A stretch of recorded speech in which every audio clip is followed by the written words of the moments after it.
So last night I attended an advanced screening of Final Destination Bloodlines, and, I got out of it exactly what I thought I would get out of it. Of course, you're going to get the elaborate deaths. In fact, one of them was quite reminiscent of a death from Child's Play 3.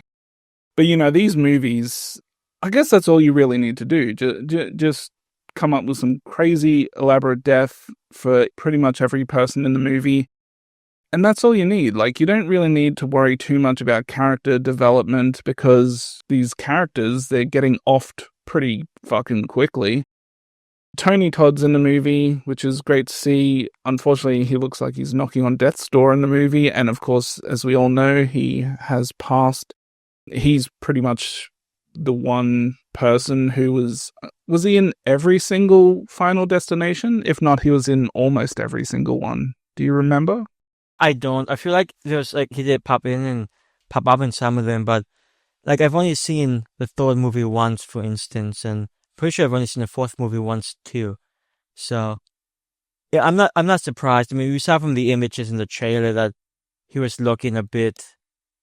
Well, like you said, he obviously passed away, so I'm not surprised he's looking as he did.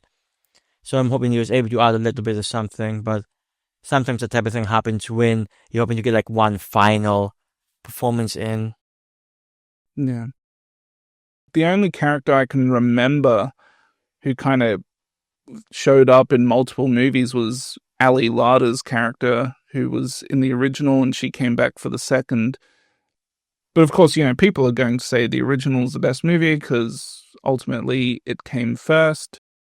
But to me, pretty much all the Final Destination movies are more or less the same. Like, you get whatever enjoyment you can out of them. They're like popcorn movies. You're just in it for the death scenes.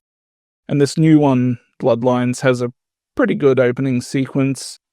There is quite a bit of CGI help, of course, with these modern movies, which normally bugs me. It didn't bug me too much with this movie.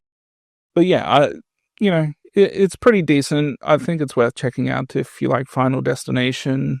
Yeah, well, I'll just say I have somewhat of a how disagree that they're all fundamentally the same. Because I think 5 is significantly better than number 4.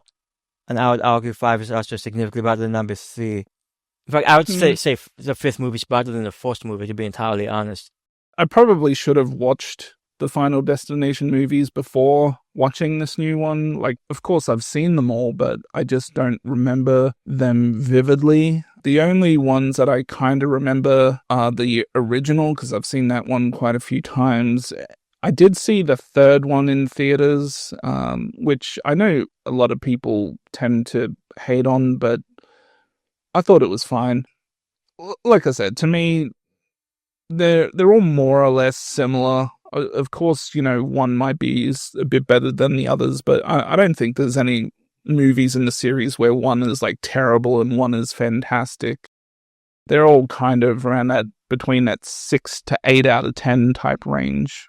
Yeah, and I'll say if Bloodlines can keep up the quality of the 5th movie, even if it's somewhat close by, it's probably a movie that's well worth seeing. I mean, obviously, if you're a Final Destination fan anyway, it's movie, why would you go out of your way to watch it? I mean, it's the first new movie since 2011? Yeah, whenever, what was the last one? Part 5? Yeah, it would have been part 5. Yeah, so whenever that one came out.